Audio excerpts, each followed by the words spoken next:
자, 하나님의 말씀은 어떤 것이 영적 권위에 도전하는 것인가?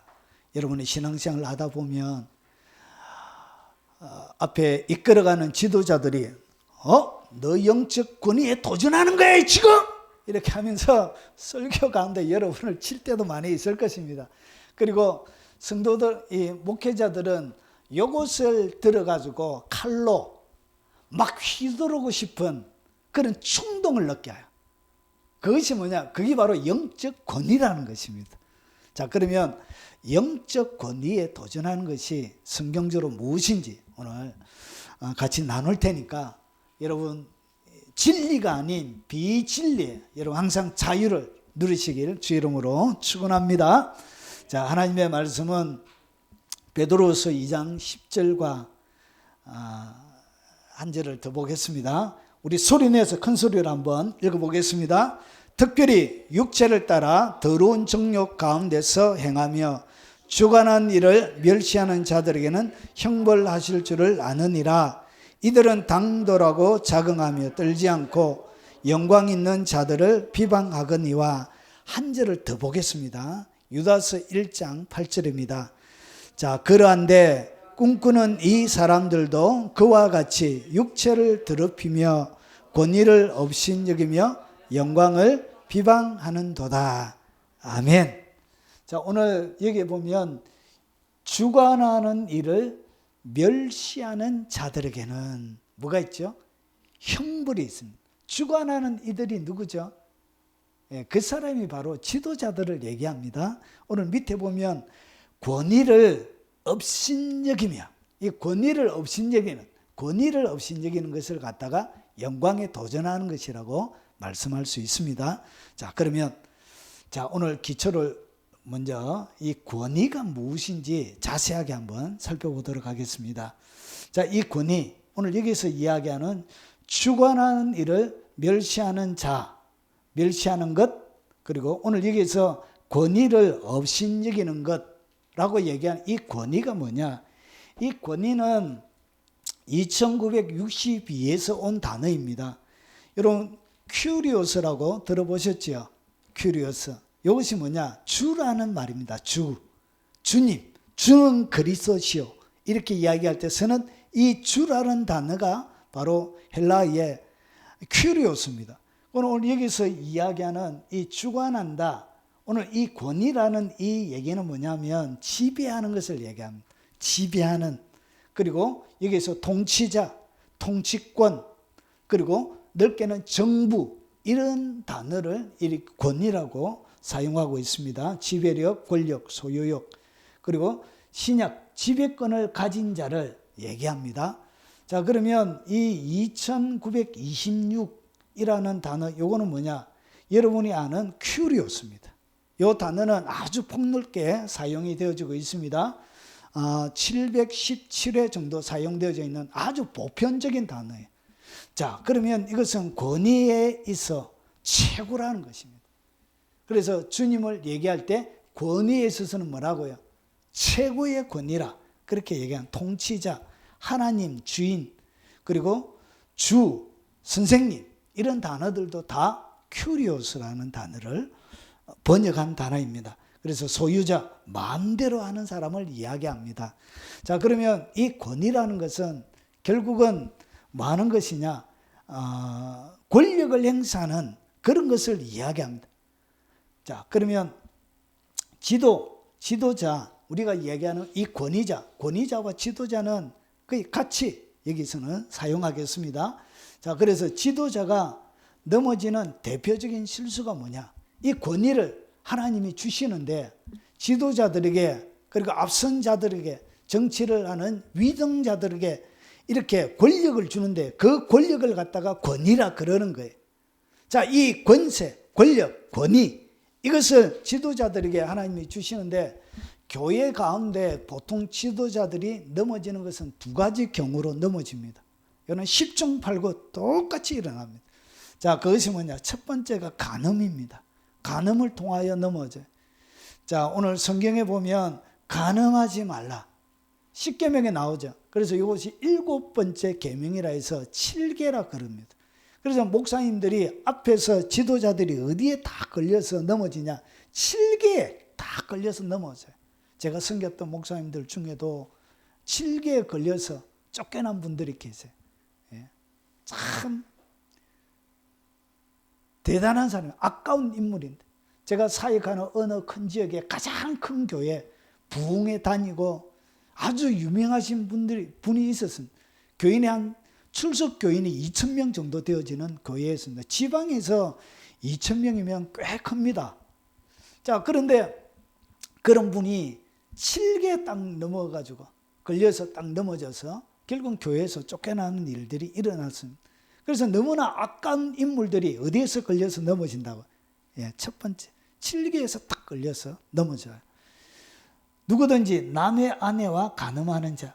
이 간음이란 것은 남의 아내와 하는 것입니다. 남의 남편과 하는 것입니다. 그것을 간음이라 그래요. 자, 그의 이웃의 아내와 간음하는 자는 그 간부와 음부를 반드시 말지니라. 죽일지니라. 그러면 지도자라도 간음하면 뭐 하라고요? 죽이라. 자, 그러면 오늘 빛이 여러분 딱 비칠 것입니다. 뭔가 딱 비치죠.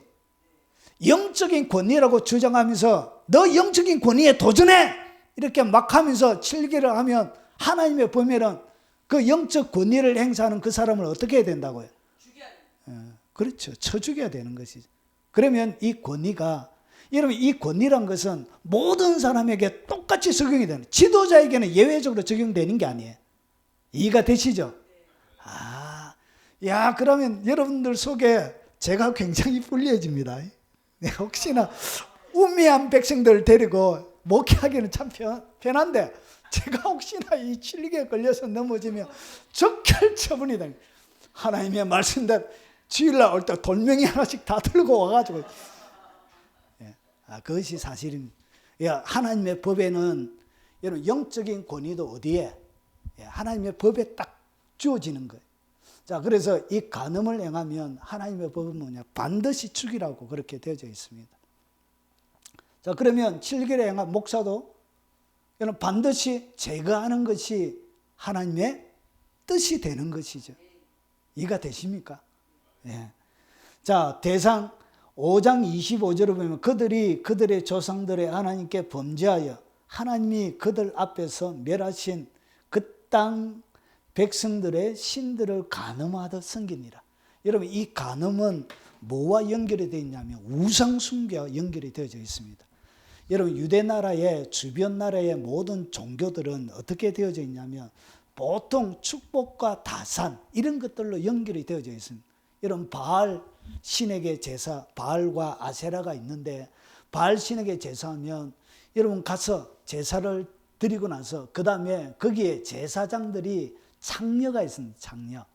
창녀들과 성적인 관계를 해야 돼요. 성적인 관계, 이 제사를 딱 드리고 와서 성적인 관계 이렇게 하다 보면 신들이 보기에 어떻게 부끄럽잖아요. 그러니까 인간들이 막 성적인 관계 하니까 신들이 흥분이 돼가. 실제로 신들이 흥분돼 가지고 바알하고 아세라하고 관계를 가진대. 그러면 어떻게 했냐? 신들이 관계 가지는 걸 보여줄 수는 없잖아요. 그래서 뭐가 껴요? 구름이 끼는 거예요. 구름이 싹 끼가지고 구름이 끼면 뭐가 내려요? 비가 내리잖아요. 그래서 뭐가 되어져요? 풍요와 다산의 상징이 되는 거예요. 그래서 농사가 잘 되는 거예요. 그리고 잘 되게 되어지는 거예요. 제사가 보통 그렇게 되어져 있습니다. 그래서 고대 시대부터 이방 제사와 항상 같이 연결되어지는 것이 뭐냐? 그게 바로 간음이에요, 간음. 그래서 간음은 하나님 굉장히 엄격하게 다루시는 거예요. 자, 그리고 예레미야 23장 10절에 보니까 이 땅에 간음하는 자가 가득하도다. 땅에 간음하는 자가 가득하게 되어지면 어떤 일이 벌어지냐? 저주로 말미암아 저주를 받아요. 뭐가 저주받냐? 땅이 저주받아요. 간음하는 자가 대한민국 가운데 많아지잖아요.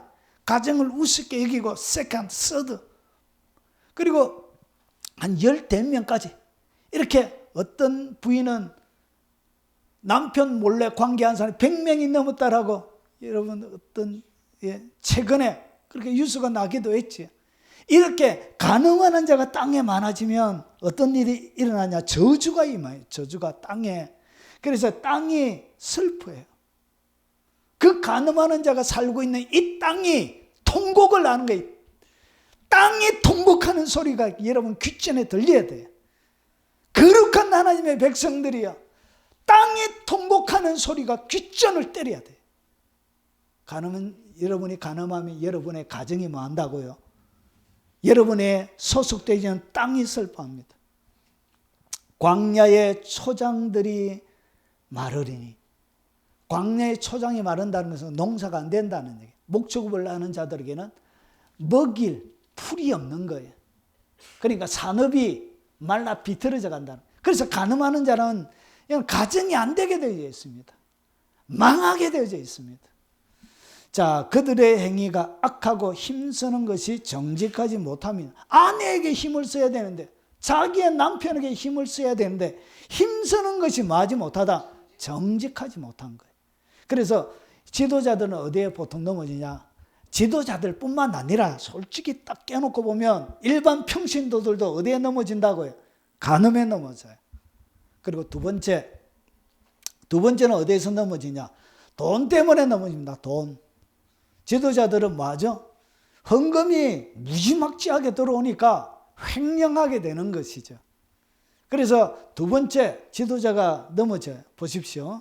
그 옛날 이스라엘 나라에서도 여러분 그 가운데 선지자들, 오늘 제사장들, 이 고관들이 어떻게 넘어지는지 한번 보십시오. 여러분 예전이나 지금이나 똑같습니다. 하나님의 백성이나 일반 백성이나 똑같아요. 차이가 하나도 없습니다. 인간은 똑같습니다. 본질이 똑같은 거예요. 어디에 넘어지냐? 그 가운데 선지자들의 반역함이, 선지자들이 하나님께 반역했던 거예요. 그 반역의 내용이 뭐냐? 우는 사자가 음식물을 움킨 같이. 그러니까 사자가 되어졌는데 음식물을 움킨 같이. 결국은 이게 뭐죠? 쉽게 얘기하면 돈이에요. 돈. 그들이 사람의 영혼을 삼켰으며 재산과 보물을 탈취하여 과부를 그 가운데 많게 하였으며, 재산과 보물을 다 탈취해 간 거예요. 누가? 선지자가. 선지자는 많은 사람이 하나님의 말씀을 받아서 전달해 주는 사람이어야 되는데 선지자들이 도둑인 거예요. 선지자들이 옆에 있는 백성들에게 하니 거 좀 뺏어 가려고 이렇게, 둘의 거 좀 빼앗아 가려고 저거 통장 5개 있다던데, 알았다, 뺏어가. 뭔가 국민을 꾸미는 거야. 저거 이래 감춰놓은 비자금 있다던데 어디에. 이렇게 선지자들이 하나님의 말씀을 전하는 것을 최고의 명예와 자존심으로 삼아야 되는데 자존심이 없는 거예요, 선지자들이. 그래서 뭐 했다고요? 우는 사자가 된 거예요. 그래서 보물과 재산을 탈취해 간 거예요. 그리고 제사장들은 어떻게 했냐? 내 율법을 범하였으며 나의 성물을 더럽혔으며 거룩함과 속된 것을 구별하지 아니하였느니라. 성물을 구별하지 않았다는 것은 하나님 앞에 소나 양이나 이런 거 가지고 오면 제사장들의 몫이 딱 정해져 있습니다. 흔든 가슴. 흔든 가슴은 뭐냐면 흔들어서 드린다고 해서 요제라 그래요. 흔들어서 막 드려요. 동서남북 이렇게 막 흔들어가지고. 그리고 올려서 드리는 거. 우편 뒷다리는 제사장 몫이에요. 가슴과 우편 뒷다리는. 그래서 이 우편 뒷다리는 높이 들어가지고 거제로 올려 든다고 해서, 그래서 높이 들면 이게 거제가 되어져요.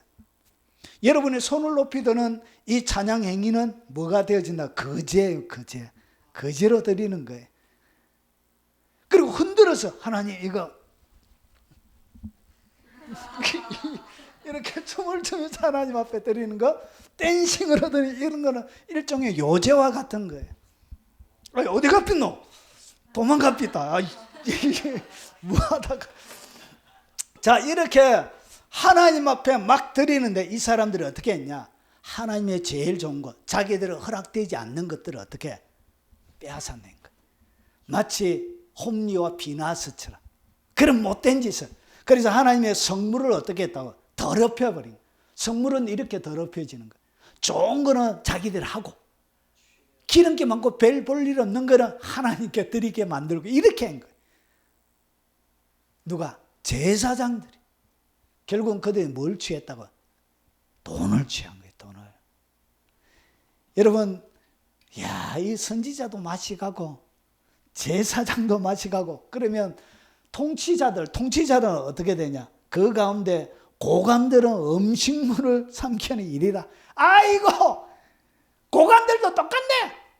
정치를 행하는 사람들도 결국은 여러분 나라의 국회의원들부터 시작해서 모든 위정자들은 무엇으로 날아가요? 돈으로 날아가요. 돈. 부정적으로 받았던 돈, 축제하고 했던, 우리나라 지금 유명한 정치인들도 뭐 때문에 날아가죠? 횡령 때문에, 돈 때문에 받지 말아야 될 뇌물 받아가지고 하지 말아야 될 불법 행해서 그거 다 뭐 때문에 행했다고요? 돈 때문에 하는 것입니다. 결국 나라는 이렇게 망하는 거예요. 그래서 고관들은 음식물을 삼키는 일이라. 그래서 이 지도자들도 그들의 최고의 책임은 고관들은 뭐하냐? 정의와 공평을 하나님 대신에 집행하는 사람이 고관들이에요. 이 땅의 정의와 공평이 물처럼 강물처럼 흐르게 만드는 것이 그들의 역할인데 그들의 관심이 없는 거예요. 수진이 돈 어디 있다던데 이렇게. 저거 다 빼앗으려고. 그것이 그의 인생의 최고의 목표가 되어진 거예요. 그래서 돈 때문에 타락하는 거예요. 여러분, 일반 제사장, 선지자뿐만 아니라 현대 지도자들도 뭐 때문에 타락한다고? 여자이면 돈이에요. 두 가지입니다. 두 가지. 자, 그러면 지도자가 잘못할 때 이렇게 지도자가 말할 수 있죠. 앞에 돈과 그리고 횡령 그리고 성적인 타락 이런 것들을 통해서 잘못할 수 있지요. 그리고 이것뿐만 아니라 사소한 많은 것들도 지도자가 잘못할 때 있습니다. 자, 그러면 지도자가 잘못할 때 무조건 권위에 복종해야 되는가? 여러분, 한국 교회는 하나님의 진리를 거짓으로 가르쳤어요. 무조건 복종해야 되는데 이렇게 가르친 거예요. 목사님이 어떤 잘못해도 입대지 마라 그런 거예요. 그러면서 권위자가 사용할 수 있는 칼들만 다 뽑아가지고 어떻게 교인들한테 설교를 한 거예요. 그러니까 교인들이 뭐 할 수 없다고요. 아무런 일도 못 되는 거예요. 부정과 불의에 대해서. 자, 그러면 성경은 뭐라고 하는지, 성경은 이 잘못된 지도자에 대하여 어떻게 반응을 보이고 있는지, 그리고 그렇게 행한 사람들을 주님이 어떻게 평가 내리고 있는지 한번 보겠습니다. 이거 가르쳐놓으면 내가 불리한데. 진짜. 제 발에 제 발등을 지금 찍고 있는 거예요, 사실은. 여러분, 1년만 다니시고 다른 교회 가시기 바랍니다. 자, 보십시오. 자, 계시록에 등장하는 7교회가 있습니다. 7교회에 보면 칭찬도 있고 책망의 내용이 있습니다. 그 중에 제일 첫 번째 교회가 에베소 교회입니다. 왜 에베소 교회가 제일 첫 번째 나오냐? 교세가 가장 컸어요. 그리고 가장 영향력이 있었습니다. 그래서 이 에베소 교회에 주님이 칭찬하는 내용을 한번 보겠습니다. 자, 에베소 교회 사자에게 편지하라. 오른손에 7별을 붙잡고 7 금토대 사이를 다니는 네가 이르시되. 자, 잘 보세요. 내가 내 행위와 수고와 내 인내를 알고 또 악한 자들을 용납하지 아니한 것과, 오늘 여기서 악한 자들을 용납하지 않았다는 것을 갖다가 얘기하면서 뒤에 뭐라고 그러냐? 자칭 사도라 하되 아닌 자들을 시험하여. 그러니까 오늘 여기서 이 악한 자들은 누구를 얘기하죠? 일반적인 평신도를 얘기하는 것이 아니에요. 왜 그러냐? 오늘 여기에 과라는 것은 대등한 것을 같이 놓고 있는 거예요. 그래서 자칭 사도라 하되, 그러니까 자기들은 사도라 불렸던 사람들이에요. 그런데 이 사도는 자기가 사도라고 얘기하지만 예수님의 눈에 바라볼 때는 뭐라고 그러죠? 자칭, 지가 그냥 주님이 사도라고 준 적도 없는데, 근데 지가 너 사도다, 이게 사도 김천 이렇게. 여러분, 오늘부터 사도 김천으로 부르시기 바랍니다. 이런 식으로 말한 거예요. 참 웃긴 놈들이죠. 죄송합니다. 요걸 해서. 자, 그래서 이제 자칭 자기를 사도라 한 얘기는 자기가 뭐라고 해요? 지도자란 얘기죠. 그러면 앞에 나오는 이 악한 자들은 자칭 사도라 하는 자들보다 앞서 있는 동일 부류의 사람들이, 결국은 이것은 악한 자들도 누구라고 해요? 지도자라는 것이죠. 그런데 잘 보세요. 악한 자들을 용납하지 아니한 것. 그러니까 이 악한 자들을 뭐 하지 않았다고요? 교회 가운데서 용납을 안 했다는 것이죠. 그가 지도자든 그리고 그가 평치든 상관없이 특별히 여기에 악한 지도자들을 뭐 하지 않았다고요? 용납하지 않았다는 것이죠. 그리고 자칭 사도라되 아닌 자들을 뭐 했다고요? 시험했다. 무조건 다 받아들이지 않았다는 것이죠. 이런 교회는 교인들이 무조건 아멘 하는 걸 좋아해요. 목사들은 훨씬 편합니다. 누가 이런 얘기, 목사님 그건 아닌 거 아닙니까? 이렇게 딱 오면 누가 성도들이 좋은 마음으로 딱 다가와도 이것은 권위에 도전하는 것처럼 느껴지는 거예요. 그리고 내가 설교했는데 설교와 다른 이야기를 가지고 누가 얘기하면 머리가 좁혔어요. 분노의 영이 확 임합니다. 설교자들이. 그 순간 말로 나올 수 없는 분노의 영이 임해가지고 그것을 하나님의 말씀으로 잘 받아들이지 않습니다.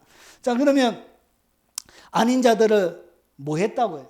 에베소 교회는 시험했다는 거예요. 무조건 하나님의 사람이라고 해서 다른 지역에서 또 왔겠지요. 예루살렘에서도 오고 그런 자들을 어떻게 했다고? 철저하게 테스트했다는 거죠. 시험했다는 것이죠. 무조건 하나님의 진리를 무조건 받아들이지 않았다는 것이죠. 자, 그의 거짓된 것을 내가 뭐 했다고 해요? 드러냈대. 야, 그러면 철저하게 그가 잘못된 거짓된 것을 어떻게 드러내서 교회 가운데 뭘 유지했다고 해요? 거룩을 유지했고. 자, 그래서 보세요. 내가 참고 내 이름을 위하여 견디고 게으르지 아니한 것을 말아. 아노라 주님이. 그래서 이것들을 어떻게 한다고요? 주님이 칭찬하고 있는 거예요. 여러분, 무조건 권위에 순종하는 것은 비성경적인 얘기예요. 무조건 권위에 순종하라고 이야기하는 것 자체도 그거 비성경적인 얘기예요. 성경에는 그렇게 안 되어져 있습니다. 그래서 악한 자들과 자칭 사도라되 아닌 자들을 시험하여 그 거짓된 것을 드러내는 것은 주님 앞에 칭찬받을 만한 일이라는 것이죠. 이해가 되십니까? 난 너무 불리하다 이제부터. 뭐 잘못하면 안 된다 이제. 예. 자, 그리고 보세요. 2장 18절에 보면 두아디라 교회의 내용이 나옵니다. 자, 사자에게 편지하라. 눈이 불꽃 같고 그 발이 빛난 주석 같은 하나님의 아들이 이르시되 그러나 내게 책망할 일이 있노라. 주님이 책망해요. 뭐에 대해서 책망하는지 내용을 한번 보겠습니다. 자칭 선지자라는 여자 이세벨을 내가 용납함이. 그러니까 진짜 하나님이 보낸 선지자가 아니고 오늘 성경에 보니까 자기 스스로 어느 순간에 선지자가 된 거예요. 여러분, 제가 아는 분들도 분명히 집사였는데 어느 순간 지나다가 어이 김 목사 반갑네 이렇게. 예, 네 안수 받았어 이렇게. 2개월밖에 안 지났는데 어디서 안수를 받았는데 갑자기 목사가 돼가지고 나타나. 어이 김 목사 이렇게. 아이 목사님 일하시더만 갑자기 어디서 2개월 만에 안수를 받은 거예요. 그래가지고 어이 김 목사 이렇게. 돈 주고 받은 거죠. 자칭 스스로 주님이 부르심도 없는데 스스로 불러가지고 신학교 가는 사람도 많습니다. 자, 자칭 선지라는 여자가 이세벨을 뭐 했다고? 용납했대. 그러니까 주님이 뭐라고 그러냐? 그가 내 종도를 가르쳐 꿰어 엄행하게 하고. 그러니까 선지자라는 여자가 들어왔는데 교회 가운데 지도자들을 어떻게 했다고요? 꼬신 거예요. 꼬시가지고 교회 지도자들이 뭐 하겠다고요? 간음으로 타락하게 만드는 거예요. 아주 눈 샥 그리가지고 치마도 짧은 거 싹 입고 가죠. 그래가지고 목회자를 꼬셔서 내 종들을 가르쳐 꿰어 엄행하게 하고 우상의 제물을 먹게 하는 듯. 하나님의 교회에게 이런 일을 행한 거예요. 그러니까 이 자칭 선지자는 이 이세벨은 결국 교회 가운데 누구죠? 지도자죠. 지도자의 역할을 하는 사람이에요. 그런데 주님이 뭐라고 그러냐? 또 내가 그때 회개할 기회를 주었으되 자기의 음행을 회개하고자 아니하는도다. 이것은 회개할 일이란 것이죠. 자칭 거짓 선지자가 들어와가지고 여러분의 삶들 가운데 음행하게 만들고 우상 숭배를 하게 만들고 우상의 재물을 먹게 만들고 타락하게 만드는 이런 사람들을 용납하는 것을 주님이 뭐 한다고요? 회개할 일이라고 얘기하는 것이죠. 여러분 그것은 회개해야 되는 거예요. 교회가 타락하고 그리고 교회가 무너져가고 거룩이 상실되어져가고 음행하고 우상 숭배하는 교회가 엉망진창으로 되어져 가는데 여기에 침묵하고 있는 것. 여러분 이 우상 숭배가 결국은 탐심이 우상 숭배죠. 탐심이. 욕심이 우상 숭배인 거예요. 그렇게 하나님의 교회를 망치고 있는데도 불구하고 주님이 회개하지 않는 그들에게 뭐하고 있다고요? 주님이 책망하고 있는 거예요. 여러분 그래서 하나님의 교회, 하나님의 진리가 무너질 때는 여러분 지위 고하를 만나라고 여러분 대한민국이 잘 되려고 하면 헌법이 법 아래 모든 사람이 평등해야 되는 것처럼 법 아래 모든 지도자나 성도들나 할 것 없이 평등해야 되는 거예요. 믿습니까? 하나님의 말씀만이 세워져야 되는 거예요. 거기에 지도자도 예외가 있을 수가 없다는 것이죠. 그래서 뭐 해라고요? 살피라는 것이 시험하라는 것이 그의 거짓된 것을 말아 드러내서 도려내라는 것이죠. 그것이 주님 앞에 칭찬받을 일이요. 그렇게 하지 않는 그냥 무조건 권위에 순종해서 지도자가 잘못되어져 가고 타락해가 횡령하고 음란하고 이렇게 되어져 가고 있는 가운데 침묵하고 따라가는 것은 그것은 회개할 일이에요. 볼지어다 내가 그들을 침상에 던질 터이요 그와 더불어 간음하는 자들도 만일 그의 행위를 회개하지 아니하면 큰 환난 가운데 던지고 주님 뭐 한다고요? 회개하지 않고 거기에 똑같이 살아가는 자들을 주님이 회개하지 않으면 큰 환난 가운데 던진대요. 그리고 또 내가 사망으로 그의 자녀들을 죽이리니 자녀도 죽여버린대요. 주님이 가만히 안 둔대요. 자녀들 엄난이 무슨 이유가 거기에 있습니다. 누구를 가만히 안 둔다고요? 자녀를 손대요. 주님이 자녀의 영역 가운데 나의 영원한 기업이 자녀인데 자녀를 주님이 딱 손대요. 그게 바로 음란이고 간음이에요. 그게 무서운 거예요. 자녀에게 가장 못된 짓 하는 부모가 하지 말아야 될 그 일들이 바로 음란이고 간음이에요. 그게 자녀에게 가장 못된 짓 하는 부모예요. 부모에게 돈 많이 준다고 자녀에게 잘하는 게 아니에요. 엄청나게 돈 많이 주고 아파트 사주고 한다고 해도 그 자녀에게 뭐가 임한다고요? 저주가 임합니다. 저주가. 자, 모든 교회가 나는 사람의 뜻과 마음을 살피는 자인 줄을 알라. 내가 너희 각 사람의 행위대로 갚아주리라. 그래서 여러분 잘못된 권위에 복종하는 것은 주님이 원하시는 것이 아니에요. 제가 잘못하거든. 여러분 저 쫓아내세요. 그래야 제가 회개하고 하나님 앞에 그래도 영혼이라도 구원받을 수 있는 방법이에요. 풀을 먹게 하고 지지도록 얻어맞아 봐야 회개하는 거예요. 자, 지도자가 잘못할 때 무조건 권위에 복종했는지 한번 보겠습니다. 이런 베드로의 외식에 바울이 취한 행동을 한번 보겠습니다. 갈라디아서에 보면 재밌는 내용이 나와요. 자, 게바는 누구냐면 베드로의 본명이에요. 베드로예요, 베드로. 게바가 베드로죠, 베드로. 자, 이 베드로가 안디옥에 이르렀을 때 책망받을 일이 있기로 내가 그를 대면하여 책망하였노라. 이건 베드로가 누구예요? 예수님의 수제자잖아요. 오늘 여기서 대면에서 책망한 사람은 누구죠? 바울이에요, 바울. 자, 오늘 뒤에 보면 야고보에게서 온 어떤 이들이 이르기 전에 이런 베드로가 예수님의 수제자긴 하지만 그 모든 권력들은 예수님의 동생 야고보가 총회장이었습니다. 예루살렘 전체 믿는 자들의 총회장. 그런 역할을 했습니다. 자, 그래서 야고보에서 유대인들이 온 거예요. 어떤 이들은 이르기 전에 게바가 이방인과 함께 먹다가 그들이 오매 그가 할례자들을 두려워하여, 할례자들이 누구죠? 유대인들을 얘기하는 거예요. 야고보를 얘기하는 거예요. 할례자들을 두려워하여 떠나 물러가네. 그러니까 이 베드로가 어떻게 했냐, 이방인하고 같이 먹고 있었던 거예요. 먹고 있었는데 예루살렘에서 유대인들이, 특별히 야고보에서 온 권력 있는 사람들이 와가지고 딱 하는데 뭐 하고 있었죠? 밥 안 먹은 것처럼 이렇게 얘기하는 거예요. 그래 숟가락 놓고 너는 엉뚱한 거 보고 막 이런 거예요.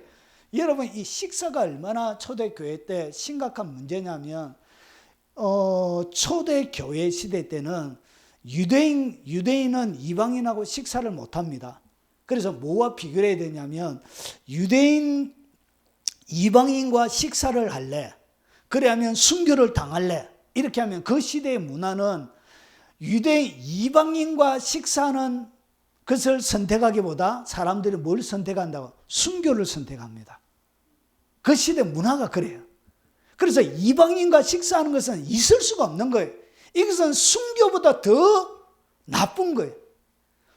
차라리 순교하는 것이 낫는 거예요. 사람들은 그런 것을 선택해요. 그런 엄격한 식사 문화 가운데서 할례 유대인들이 내려왔으니까 큰일이 난 거예요. 그래서 안 먹은 것처럼 딱 베드로가 시치미를 딱 떼고 있었던 거예요. 자, 시치미 떼고 있는데 보십시오. 자, 남은 유대인들도 그와 같이 뭐 했다고요? 똑같이 베드로 같이 먹으니까 외식을 함으로 바나바는 누구냐? 바울이 교회 안으로 들어올 수 있도록 인도를 한 사람이 바로 바나바예요. 그러니까 이 생명의 언인과 같은 사람이에요. 자, 바나바도 그들의 외식에 유혹되느니라.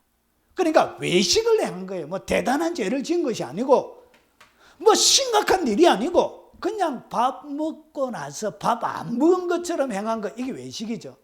자, 그런데 오늘 이 게바, 이 베드로는 예수님의 수제자고, 교회로 이야기하면 이 게바, 베드로는 총회장이에요. 총회장. 모든 종교의 총회장과 같은 영적인 권위는 누구에게 다 있었다고? 베드로에게 있었습니다. 최고의 권위. 그리고 이 바나바는 안디옥 교회에 뭐와 같냐? 담임 목사와 같은 사람이에요. 담임 목사고, 이 게바는 부목사예요. 부목사. 우리말로 하면. 근데 부목사가 어떻게 했다고요? 부목사가 가만히 보니까 총회장하고 자기 담임 목사님하고 주변에 있는 사람들이 이방인으로 밥을 잘 먹고 있다가 유대인들이 딱 온 거예요. 밥 안 먹은 지금 딱 하는 거예요. 그러니까 부목사가 화가 머리 끝까지 난 거예요. 아니, 베드로, 바나바, 어떻게 뭐 했다고요? 책망받을 일이 있기로 내가 그를 대면하여 뭐 했다고요? 책망. 야, 니 총회장 이렇게 되겠냐고. 그게 외식이지. 열불 내면서 담임 목사 이렇게 되느냐고. 외식하면 되냐고. 막 이렇게. 누가? 부목사가. 이 바울은 여러분 성령 회방죄보다 더 심각한 죄가 있죠. 그게 뭐죠? 괘씸죄죠. 괘씸죄. 괘씸죄를 짓고 있는 거예요 지금. 그런데 뭐 하고 있대요? 잘못한 데 대하여 책망하고 있다. 여러분, 영적 권위는 누구에게 있죠? 베드로에게 있습니다. 영적 권위 담임 목사님인 바나바에게 있습니다. 그런데 부목사가 뭐 하고 있죠? 진리가 뒤틀려져 있는, 진리가 가려져 있는 그곳에서 대면하여, 이 책망은 남들 보는 앞에서 헬라 원문에 보면 아주 세게 머쓱하는 거예요. 그냥 권면하고 조곤조곤 하는 게 아니고 지시도록 펴는 거예요. 공개 살인을 하고 있는 거예요. 이야, 진짜 하나님이 이러니까 바울을 좋아하는 거예요. 예? 물불 안 가리고 진리 앞에 생명을 딱 걸어버리는 거예요. 예? 담임 목사가 나발이고 지가 총회장인 건 나발이고, 진리가 짓밟히는 데에 대해서는 뭐 하지 못하죠? 참지 못하는 거예요. 불의에 여러분 끓는 열정을 가진 사람이 바로 바울인 거예요.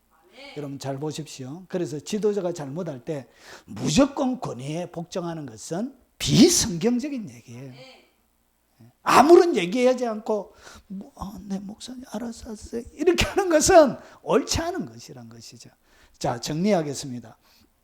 불의와 불법에 대하여 눈 감는 것이 권위에 대한 순종이 아닙니다. 그리고 불의와 불법에 침묵하는 것은 주님께서 책망하시는 자의 책망하시는 죄의 동조자가 되는 거예요. 이해가 되시죠? 이제 우리 교회도 싸움다가 한 마리 있는데 고그대 그거하고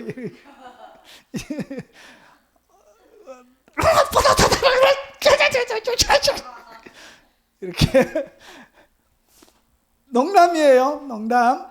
네. 자, 여러분 영적 권위에 대한 주로 도전은 지도자가 잘못할 때 일어나는 것이 아니고, 그리고 지도자가 잘못할 때 일어나는 것은 보통 영적 권위에 대한 도전이 될 수가 없습니다. 그것은 말 자체가 성립이 안 되는 말이에요. 이해가 되시죠? 그래서 지도자가 잘못했는데 영적 권위에 도전한다, 이런 말 자체가 성립이 안 되는 말이란 거예요. 그런데 영적 권위가 도전이 받고, 보세요. 영적 권위에 대한 도전은 주로 언제 일어나냐? 지도자가 말 때, 무험할 때예요. 지도자가 아무런 잘못이 없을 때, 그때 뭐가 일어난다고요? 영적 권위에 대한 도전이 그때 일어나는 거예요. 자, 그러면 얘는 레위 정손 고핫의 손자 이스라엘의 아들 고라, 그리고 러비의 자손 엘리야비의 아들 다단 아비람 벨렛의 아들 온이 당을 지은 거예요. 그러니까 반대 세력을 얼마나 모았냐? 250명, 지휘관 250명과 함께 일어나 모세를 거스르게 되는. 그런데 여기에서는 이것이 영적 권위에 대한 도전이 되는 이유가 모세가 뭐 하지 않았죠? 잘못이 없어요. 아무런 흠이 없는 거예요. 흠이 없는 상태에서 뭐 했다고요? 스스로 일어나서, 스스로 속에서 뭔가 일어나는 권력에 대한 탐욕, 이런 거 스스로 일어나서 그들이 만든 거예요. 자, 그러면 왜 이렇게 도전하고 거스르게 되어졌느냐? 그들이 모여와서 모세와 아론을 거스려 그들에게 이르되 너희가 분수에 지나도다. 회중이 각각 거룩하고 여호와께서도 그들 중에 계시거늘 너희가 어찌하여 여호와의 총회 위에 스스로 높이느냐? 그들이 바라볼 때는 모세와 아론이 교만하게 보였던 거예요. 하나님이 맡겨주신 일을 하는 것인데 그들의 눈에는 그들이 교만하게 보였던 거예요. 왜 이렇게 했냐? 여러분, 이거 만들면 시간이 많이 걸려서 제가 다른 사이트에 만들어 놓은 거 포왔습니다. 이렇게 폼 이렇게. 자, 그래서 보십시오. 이 고라와 모세와 아론은 사촌지간이에요. 그러니까 자기들이 바라볼 때 자기들도 뭐가 있다고요? 지하고 내하고 사촌인데 자기들도 정통성이 있다는 거예요. 나도 될 수 있다는 거죠. 니만 나눠 이런 거예요. 네 배만 나와. 내 배도 나온다. 네 통만 굴려. 내 통도 굴다. 이렇게 맞받아친 거예요. 사촌이니까 사촌. 어릴 때부터 같이 놀고 이렇게. 그래서 아무런 격이 없는데 스스로 막 높이는 것처럼 보였던 거예요. 자, 그래서 영적 권위라는 것은 흠이 없을 그때 일어나는 행위란 거예요. 자, 그러면 지도자에게 아무런 흠과 티가 없을 때 그때 여러분이 도전하는 것은 뭐라고요? 그것은 영적 권위에 대한 도전이 되는 거예요. 아우 좋아. 아이 좋아. 아유 좋아. 10년 먹은 칠정이 팍 내려가는 것 같아. 자, 그래서 아무런 흠이 없는데 저를 쫓아내고 하면 되겠습니까? 안 됐습니까? 그거는 영적인 권위 도전하는 것이 되는 거지. 그런 것입니다. 자, 그러면 영적 권위에 도전하는 사람들의 특징을 성경은 설명합니다. 혹시나 깨닫지 못할까 봐. 자기가 지도자가 아무런 흠이 없는데 영적 권위에 도전하고 있으면서도 자기가 도전하는 것을 깨닫지 못할까 봐 주님이 상세하게 가르쳐줘요. 성경은 그렇게 상세하게 이야기합니다. 자, 그러면 지도자가 무음함에도 영적 권위에 도전하는 자들의 특징이 뭐냐? 이렇게 가르칩니다. 첫 번째 특징은 육체를 따라 더러운 정욕 가운데 행하며, 이 사람들의 첫 번째 성경이 가르치는 특징이에요. 영적 권위에 도전하는 사람들, 보통 그런 사람들의 유형은 어떤 사람들이냐? 더러운 정욕 가운데 행하여. 더러운 정욕이란 것은 뭐냐면 성경 원문에 보면 도덕적인 방탕한 삶을 얘기합니다. 그래서 그 삶 자체가 거룩한 사람들이 아니에요. 그래서 영적 권위는 여러분처럼 경건하고 순한 양 같은 사람들은 보통 하지 않아요. 누가 한다고요? 도덕적으로 타락한 사람들이 보통 영적 권위를 행사합니다. 그래서 양들은 공격을 못하니까 센 싸움당 같은 거 돈 주고 불러 들어와 가지고 그 사람들한테 시키고 맡기는 거예요. 변호사들 싸가지고 이렇게. 자, 그래서 육체적으로 더러운 정욕 가운데 행하는 그런 특징을 가지고 있습니다. 그래서 여러분이 도덕적으로 방탕한 삶을 살고 있는 상태에서는 어떤 영적 권위에 도전하면 안 돼요. 그들이 하는 대부분은 영적 권위에 도전하는 일들이 보통 돼요. 자, 왜 그러냐? 여러분, 이 사람들, 하나님의 진리는 도덕적인 삶에 대한 책망이 계속 나가요. 그의 삶들 자체가 타락해 있기 때문에 거기에 대한 하나님의 말씀은 그에게 맞는 음식은 복과 축복이 나가는 것이 아니고 도덕적으로 타락한 사람들에게 하나님이 주시는 진리는 회개하러가 나가는 거예요. 그러니까 아픈 거예요. 아픈 거예요. 아프니까 정직하게 진리를 전가하는 저 목사를 어떻게 하죠? 드러내는 거예요. 제 친구 중에도 그런 친구가 있어요. 청교도 영향을 세게 받아가지고 교인들을 너무 아프게 설교하는 거예요. 날마다 심각한 죄 같은 거.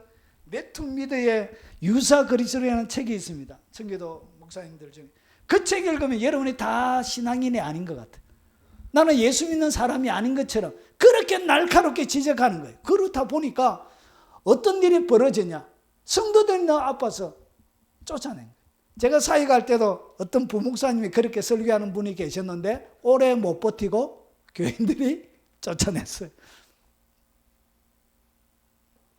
담임 목사님한테 압력 넣어가지고 저 부목사 빨리 들래라고 이렇게 당해서 압력 넣어 쫓아냈어요. 1년 반 정도 있었나요? 제 무슨 목사님이셨는데 제시성. 여러분 성이 제자도 있는 거 아십니까? 성이 제시도 있대요. 그래가지고 쫓겨났습니다. 그분이. 자, 이해가 되시죠? 예, 그래서 도덕적인 방탕한 삶을 살아가요. 영적 권위에 도전하는 사람의 특징. 그런데 보십시오.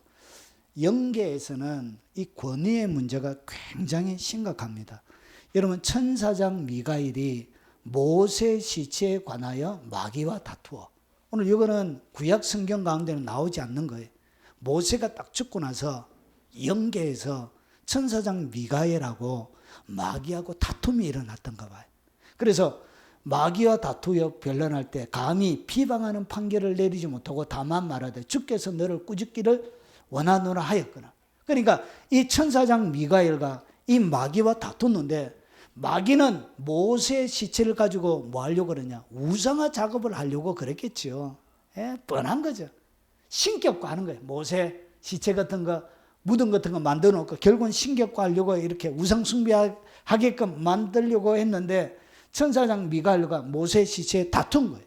그런데 이 마귀가, 하나님이 이 마귀를 모든 천사들 중에 천사의 왕이 누구냐? 그게 바로 마귀예요. 마귀가 천사장의 모든 천사의 그룹입니다. 그래서 에스겔서 28장에 보면 너 두루왕 시도나 이야기하면서 막 쫙 나가는데 너는 덮은 그룹에 그리고 기름 부음을 받은 그룹이라 이렇게 표현이 돼요. 기름 부음을 받았다는 얘기는 뭐죠? 그룹의 왕이라는 거예요. 천사의 왕이에요. 그러면 이 미가엘과 마귀 중에 계급이 누가 높아요? 마귀가 높아요. 마귀. 모든 천사의 왕인 거예요. 그래서 이 미가엘이 모세 시체와 다툴 때, 변론할 때 감히 뭐 하지 못한다. 비방하는 판결을 못하는 거예요. 왜냐? 권위가 자기보다 더 높은 자이기 때문에. 영적인 세계에서는 이것이 굉장히 엄격하게 적용이 되어집니다. 왜냐? 마귀가 더 왕이거든요. 계급이 더 높으니까. 결국은 어떻게 했냐? 주께서 너를 꾸짖으시기를 원하노라. 자, 이 사람들은 무엇이든지 그 알지 못하는 것을 비방하는다. 또 그들은 이성 없는 짐승같이 본능으로 아는 그것으로 멸망하느니라. 결국은 이렇게 거역하는 일들을 하지 않는다는 것이죠. 자, 그리고 민수기 16장 이렇게 비방했던 모세가 잘못하지도 않았음에도 불구하고 했던 사람들은 어떻게 되느냐. 자, 그가 이 모든 말을 마치자 그들이 섰던 땅바닥이 갈라져. 여러분, 권위를 무시하는 것이 굉장히 무섭습니다. 왜 그러냐? 땅바닥이 갈라져 가지고 땅이 그 입을 열어 그들과 그들의 집과 고라에게 속한 모든 사람들과 그리고 그들의 재물을 다 삼켜버린 거예요. 땅이 갈라져서 확 삼켜버린 거예요. 자, 그들과 그의 모든 재물이 산채로 서울에 빠져 땅이 그 위에 덮이니 그들이 회중 가운데서 망하니라. 마치 물고기가 입을 벌리듯 땅이 입을 벌려가지고 삼키고 땅이 닫혀버린 거예요. 자, 그 주위에 있는 온 이스라엘이 그들의 부르짖음을 듣고 도망하며 땅이 우리도 삼킬까 두렵도 하고 여호와께로부터 불이 나와 분향하는 250명, 그러니까 영적 권위에 도전했던 250명을 불살라버린 거예요. 영적 권위에 도전하는 것은 이렇게 무서운 것입니다. 자, 그리고 두 번째, 이 영적 권위에 도전하는 사람들은 당돌해요. 특징이 뭐냐? 당돌함, 당돌. 이 당돌하다는 얘기가 뭐냐? 여러분, 불리하게 생각하다, 얕보다 경멸하는 거예요. 여기서 이야기하는 이 멸시하다는 얘기예요. 경멸하는 거예요. 얕보다, 멸시하다, 작게 또는 아무것도 아닌 것으로 생각하는 거예요. 여러분, 이 육체를 더럽히고 주관하는 일을 멸시한다. 이 멸시한다는 얘기가 결국은 아무것도 아닌 것처럼 여기는 거예요. 그러면 당돌하다는 얘기는 뭐냐? 용감하다는 얘기예요. 담대하고 건방지다는 얘기예요. 담대한 사람을 이야기합니다. 자, 그래서 다른 번역본에 보면, 자, 그들은 담대하고, 그리고 킹제임스 성경 보면 그들은 염치 같고. 그래서 이 권위에 도전하는 사람의 특징이 뭐라고요? 당돌해요, 당돌해. 아주 말하는 것이 염치도 없고 아주 담대해요. 뭐에 대하여? 그래서 주관하는 일을 뭐 했다고 해요? 아무것도 아닌 것처럼 여기면서 멸시한다는 얘기예요. 멸시하면서 아주 당돌해. 이것이 권위를 도전하는 사람들의 두 번째 특징이에요. 그리고 세 번째 특징은 뭐냐? 자긍해요. 자긍한다는 얘기는 뭐냐? 이건 두 단어가 결합되어져 있는 단어입니다. 자, 이 자긍한다는 것은 가장 좋을 대로, 거만하다는 얘기예요. 제멋대로 한다는 거예요. 그리고 자기 본의, 거만하다는 얘기가 같이 들어가 있는데 두 개의 단어가 결합된 단어예요. 846은 뭐냐? 죄기 대명사예요. 이것은 뭐냐면 자기 자신이라는 뜻이에요. 자신. 이 자긍한다는 얘기는 자신을 얘기해요. 자기 멋대로, 자기 자신. 그래서 이게는 그 자신, 그녀 자신, 그들 자신, 그 자체. 강조적으로 용법에서 셀프예요, 셀프. 자기 자신을 얘기하는 거예요. 이 자기 자신과 여기서 2337이라는 단어, 감각적인 기쁨, 열망하고 연락하는. 그러니까 두 개를 딱 합쳐지면 자기 자신만을 위해서 뭐 하죠? 예. 자기 자신의 기쁨만을 위해서 행동하는 것을 갖다가 오늘 여기서 이야기하는 자긍하다는 얘기예요. 그래서 하나님의 권위에 도전하는 사람들은 여기에 뭐가 없냐? 보십시오. 다른 번역본에 거만해서, 그리고 자기 뜻대로 행한다는 뜻인데 정리하면 이런 거예요. 하나님의 영광, 그리고 진리, 수호, 이런 것이 그의 삶의 목적이 아니에요. 왜 하나님의 권위에 지도자에게 얘기를 하고 건의하고 하느냐?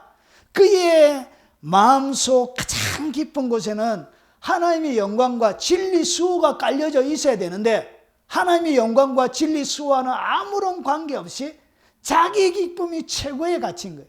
그러니까 지도자가 뭐하냐? 자기의 기쁨에 대하여 건드리는 거예요. 그냥 잘한다 하면은 바람 피워도 좀 괜찮은데, 지을도 어기고 좀 못된 짓 해도 괜찮은데, 사기치가지고 매주마다 한 1억씩 헌금하고 하면 하나님 이 가정에 복 주셔서 감사합니다. 더 큰 복을 주시옵소서.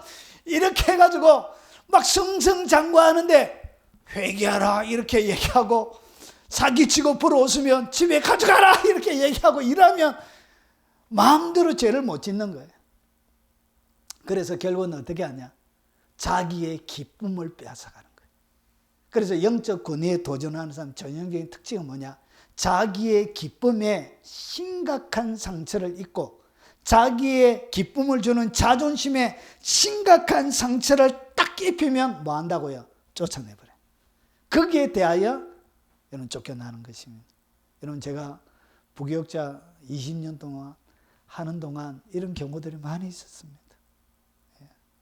설교하다가 장로가 멱살 잡아서 끄지러 밖으로 내는 일도 있고요. 날마다 장로님이, 제가 그분한테 가장 많이 들었던 얘기가, 김 목사 이 개새끼가, 그분 단감하는데 그 약 치는데 그 따러 갔다가 그 장로님 하는데 날마다 개새끼. 결국은 그분 교회에서 쫓겨났습니다. 쫓겨나시고 60 안 돼가지고 그 담임으로 있었던 쫓겨났던 목사님이 암으로 돌아가셨어요. 이렇게 가슴에 비수를 꼽는 것이죠. 그래서 뭐 했냐? 여러분 자기의 자금, 자기의 기쁨을 빼앗아가면 이렇게 무시막지하게 공격하는 거예요. 자, 그리고 네 번째 뭐 하지 않나? 떨지 않습니다. 여러분 영적 권위에 도전하고 있는지 아닌지 어떻게 아느냐? 하나님 앞에 떨고 있는 자신을 살펴보면 되는 거예요. 하나님의 권위에 뭔가 장로로서 해야 될 일을 하고 있는데도 불구하고 뭔가 모르게 하나님이 내 삶들 가운데 손댈까 봐 두려워서 떨고 있는 거예요. 그런 사람들은 하나님의 권위에 도전하는 게 아니에요. 그런데 하나님의 권위에 도전하는 사람은 뭐가 없냐? 떨지 않습니다. 하나님이 뭐라고 하든 그런 거 상관없어요. 하나님이 정의와 공의 집행하는 것 여기에 상관없어요. 안 뜹니다. 그래서 하나님의 권위에 도전하는 사람 전형적인 특징 네 번째가 뭐냐? 안 떱니다. 절대로 떨지 않습니다. 뻔뻔해. 제가 신학교 다닐 때도 모 이사장이 횡령해가지고 학생들이 데모해가지고 나가라고 막 하는데도 안 나갔어요. 그래서 저도 데모에 같이 가담해가지고 저희 아버지가 불신 아버지인데 가담해가지고 학사 경고 F가 8개 떴습니다. 그래서 제가 학사 경고 받았어요. 1학년 1학기 때 뜨거운 열정과 하나님을 향한 말로 닿을 수 없는 사랑을 가지고 신학교에 입학해가지고 제 앞에 펼쳐진 모습은 데모하는 모습이에요. 데모하는 모습. 학생들은 무릎 꿇고 금식하면서 하나님의 정의와 공의를 세워주세요 막 이렇게 하고 있는데 교수들은 떵떵거리면서 결국은 다치는 것은 학생들만 다치더라고요. 무시막지하게 짓밟히더라고요. 안 떨어요. 하나님 두려워하지 않습니다. 하나님을 두려워하는 사람은 절대로 영적 권위에 도전하지 않습니다. 그래서 특징이 뭐냐? 안 떨어요. 안 뜬다는 얘기가 뭐냐? 이 트레온데 무섭다, 무섭게 하다의 강세형이에요. 그러니까 이 떨다는 것은 강하게 안 뜨는 거예요. 하나님 앞에 단순하게 뜨는 조그마한 떨림이 아니에요. 무지무지 하나님을 두려워가지고 이렇게 뜨는 걸 얘기하는 거예요. 이렇게 안 뜬다는 것이죠. 자, 그래서 떨다, 두려워하다 그런 뜻을 가지고 있습니다.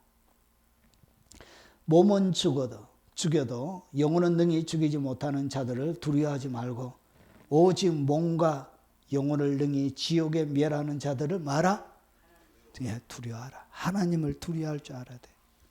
그것이 영적 권위에 도전하는 자의 특징 가운데 들어가요. 그래서 내가 떨고 있다. 그 사람은 영적 권위에 도전하는 사람이 아니에요. 영적 권위에 도전하는 사람은 절대로 떨지 않습니다. 그래서 불신 아버지가 신학교 들어가서 그렇게 하는 거 보니까 얼마나 시험이 됐겠습니까?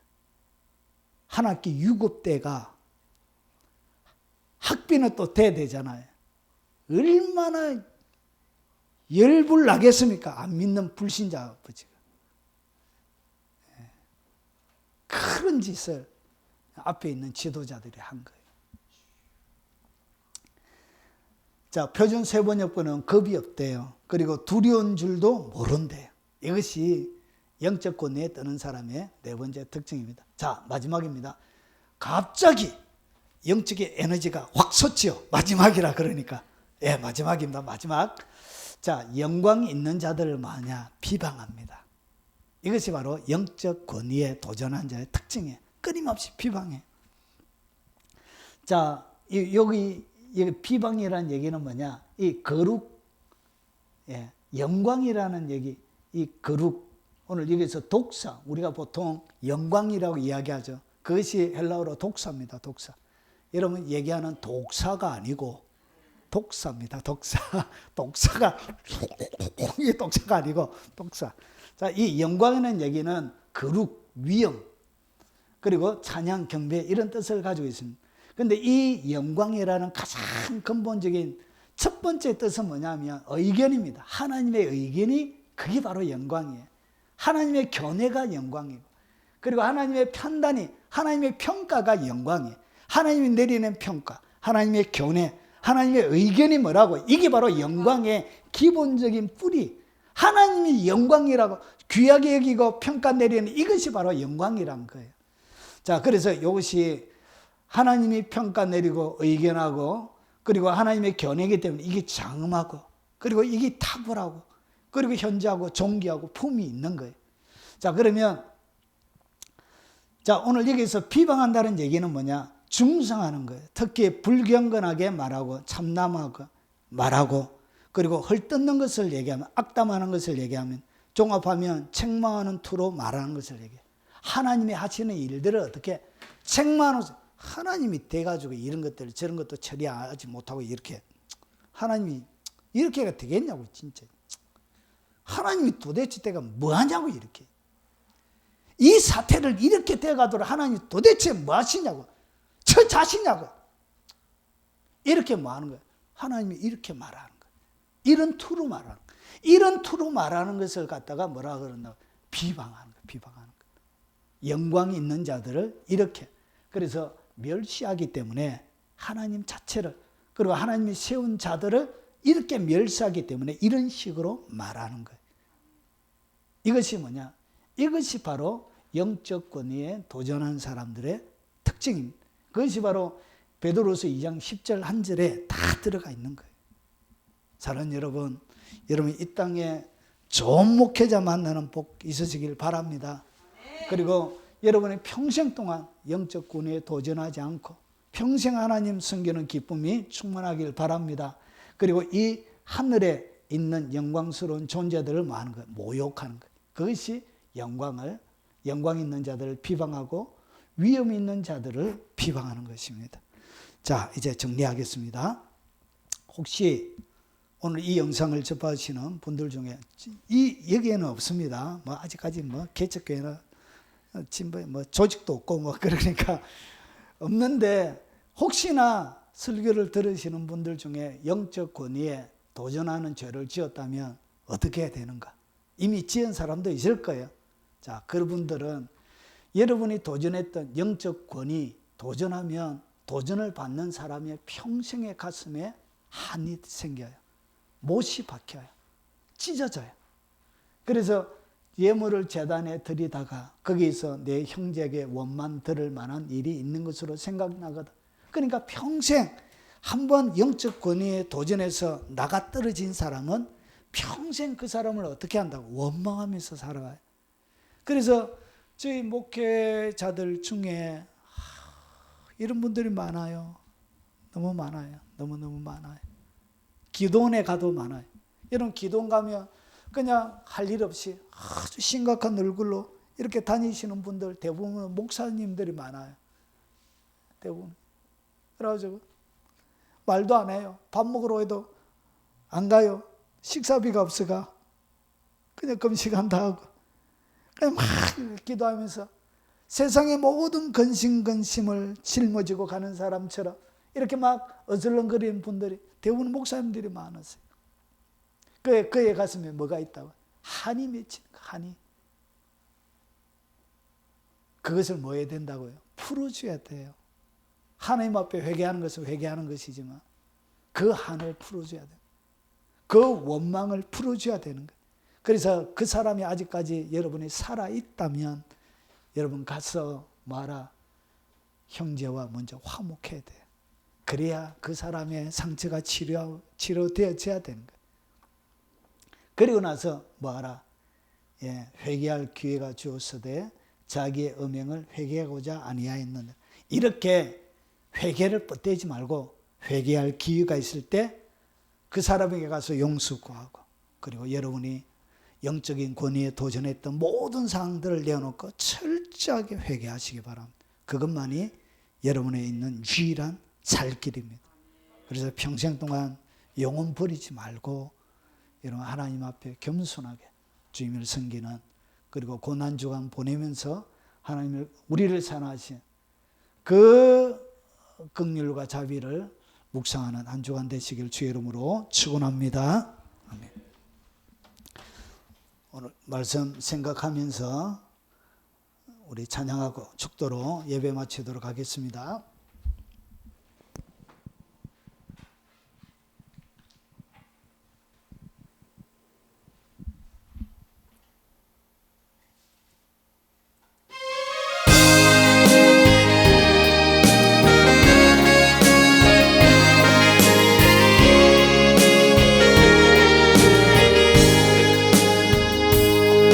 죄와 허물을 뚫고 세워진 십자가, 고집과 편견을 뚫고 세워진 십자가, 탐욕과 교만을 뚫고 세워진 십자가, 죽음을 뚫고 세워진 십자가, 고통과 슬픔 뚫고 세워진 십자가, 절망과 괴로움 뚫고 세워진 십자가, 허무와 두려움 뚫고 세워진 십자가, 사망을 뚫고 세워진 십자가, 십자가 주의 영광이 머무는 곳, 십자가 하늘의 언약 이루신 곳, 십자가 은혜의 샘물 흐르는 곳, 사랑의 심장이 터진 곳, 죄와 허물을 뚫고 세워진 십자가, 고집과 편견을 뚫고 세워진 십자가, 탐욕과 교만을 뚫고 세워진 십자가, 죽음을 뚫고 세워진 십자가, 고통과 슬픔 뚫고 세워진 십자가, 절망과 괴로움 뚫고 세워진 십자가, 허무와 두려움 뚫고 세워진 십자가, 사망을 뚫고 세워진 십자가, 십자가 주의 영광이 머무는 곳, 십자가 하늘의 언약 이루신 곳, 십자가 은혜의 샘물 흐르는 곳, 사랑의 심장이 터진 곳, 죄와 승리를 얻게까지 주의 십자가 사랑하리, 빛난 면류가 받게까지 주의 십자가 붙들겠네,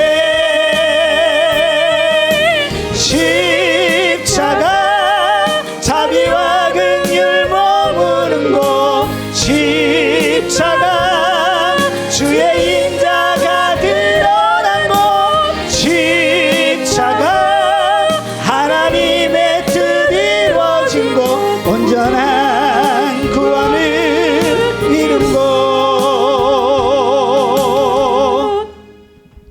기도하겠습니다.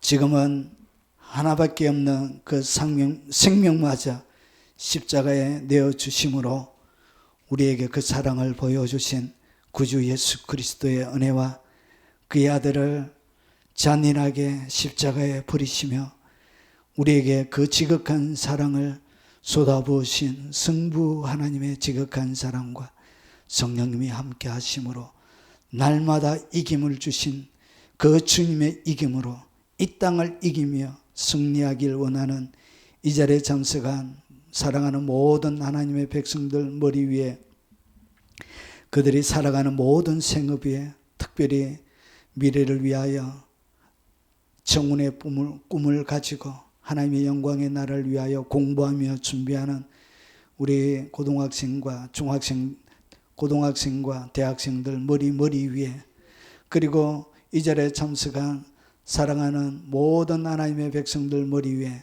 그들의 연로하신 부모님과 어린 자녀들과 손자 손녀들 머리 위에 영상으로 예배드리는 국내에 있는 성도들과 외국에 있는 많은 교포 성도들 머리 위에 그리고 전 세계에 동력하는 동력자들과 교회 머리 위에 지금부터 영원 무궁토록 함께 있을지어다. 아멘. 오늘 들은 말